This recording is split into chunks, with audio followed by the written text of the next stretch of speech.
بسم اللہ الرحمن الرحیم۔ السلام علیکم۔ مزمل وائس آفیشیل میں خوش آمدید۔ جاوید پشاور سے ہی ٹرین کے زنانہ ڈبے میں ایک عورت کو دیکھتا چلا رہا تھا اور اس کے حسن پر نثار ہو رہا تھا۔ راولپنڈی اسٹیشن کے بعد اس نے راہ و رسم پیدا کی اور پھر لاہور تک پہنچتے پہنچتے اس نے سینکڑوں قسم کے منصوبے ذہن میں ترتیب دے ڈالے، لیکن لاہور پہنچ کر جب اسے معلوم ہوا کہ وہ ایک طوائف ہے تو وہ الٹے پاؤں راولپنڈی واپس ہو گیا۔ وہ انٹر کلاس کے زنانہ ڈبے سے نکلی، اس کے ہاتھ میں چھوٹا سا ٹیچی کیس تھا۔ جاوید پشاور سے اسے دیکھتا چلا آ رہا تھا۔ راولپنڈی کے اسٹیشن پر گاڑی کافی دیر ٹھہری تو وہ ساتھ والے زنانہ ڈبے کے پاس سے کئی مرتبہ گزرا۔ لڑکی حسین تھی۔ جاوید اس کی محبت میں گرفتار ہو گیا۔ اس کی ناک پر چھوٹا سا تل تھا، گالوں میں ننھے ننھے گھڑے تھے جو اس کے چہرے پر بہت بھلے لگتے تھے۔ راولپنڈی اسٹیشن پر اس لڑکی نے کھانا منگوایا، بڑے اطمینان سے ایک ایک نوالہ اٹھا کر اپنے منہ میں ڈالتی رہی۔ جاوید دور کھڑا یہ سب دیکھتا رہا۔ اس کا جی چاہتا تھا کہ وہ بھی اس کے ساتھ بیٹھ جائے اور دونوں مل کر کھانا کھائیں۔ وہ یقیناً اس کے پاس پہنچ جاتا، مگر مصیبت یہ تھی کہ ڈبہ زنانہ تھا، عورتوں سے بھرا ہوا۔ یہی وجہ ہے کہ جرأت نہ کر سکا۔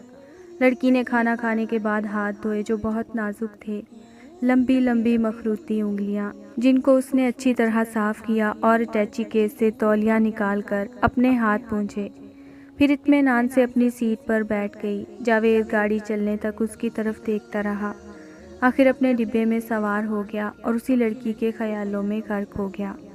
معلوم تو یہ ہوتا ہے کہ بڑے اچھے گھرانے کی ہے۔ دونوں کلائیوں میں قریب قریب 12 سونے کی چوڑیاں ہوں گی، کانوں میں ٹاپس بھی تھے، 2 انگلیوں میں اگر میرا اندازہ غلط نہیں ہیرے کی انگوٹھیاں ہیں۔ لباس بہت عمدہ، ساٹن کی شلوار، ٹیفٹیا کی قمیص، شنون کا دوپٹہ۔ حیرت ہے کہ گھٹیا درجے میں کیوں سفر کر رہی ہے۔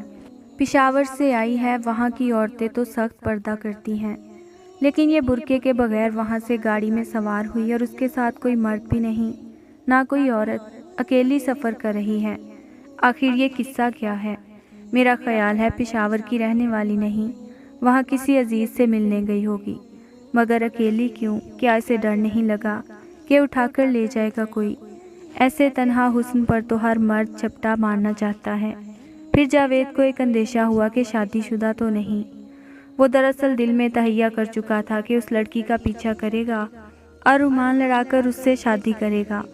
وہ حرام کاری کا بالکل قائل نہیں تھا۔ کئی اسٹیشن آئے اور گزر گئے، اسے صرف راولپنڈی تک جانا تھا کہ وہاں ہی اس کا گھر تھا، مگر وہ بہت آگے نکل گیا۔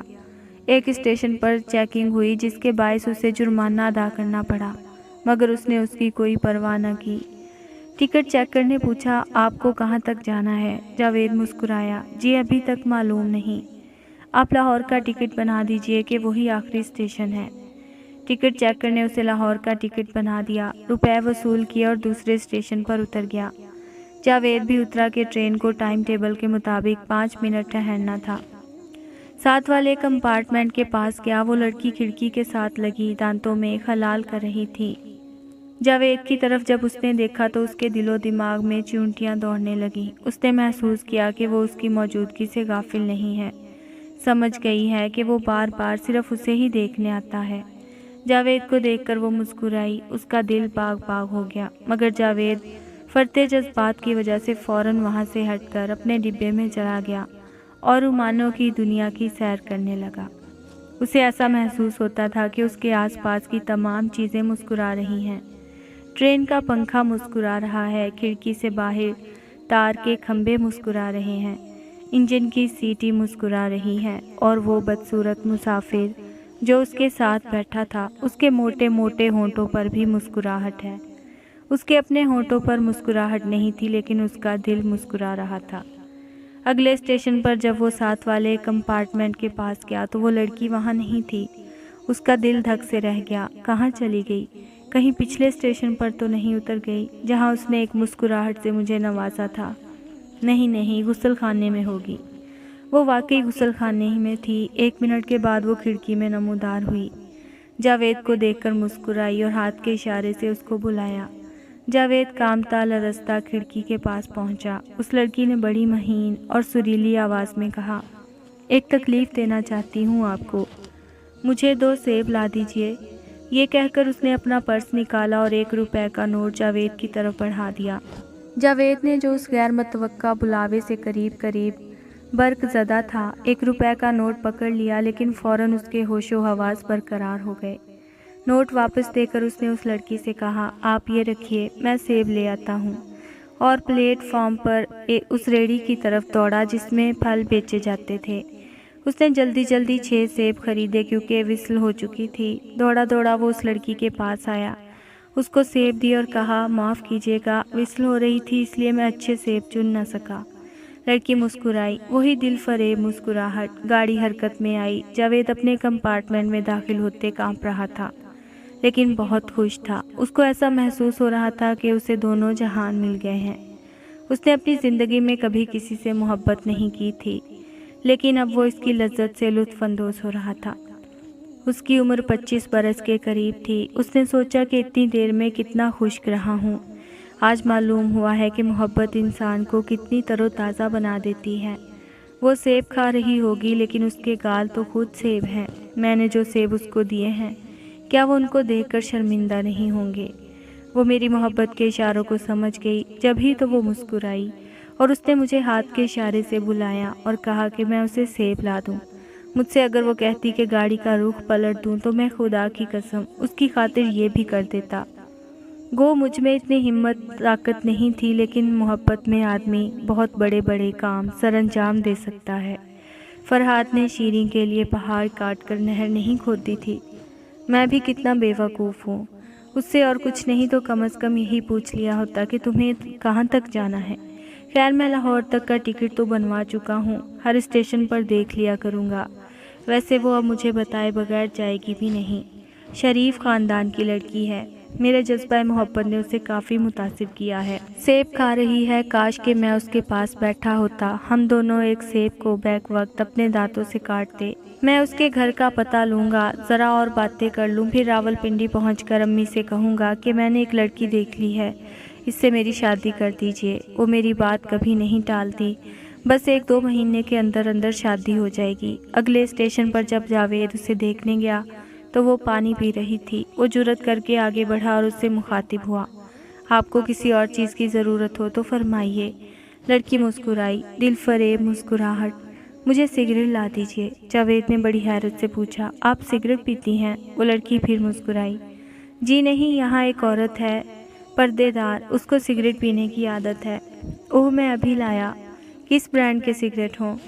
میرا خیال ہے وہ گولڈ فلیگ پیتی ہے، میں ابھی حاضر کیے دیتا ہوں۔ یہ کہہ کر جاوید اسٹال کی طرف دوڑا، وہاں سے اس نے 2 پیکٹ لیے اور اس لڑکی کے حوالے کر دیے۔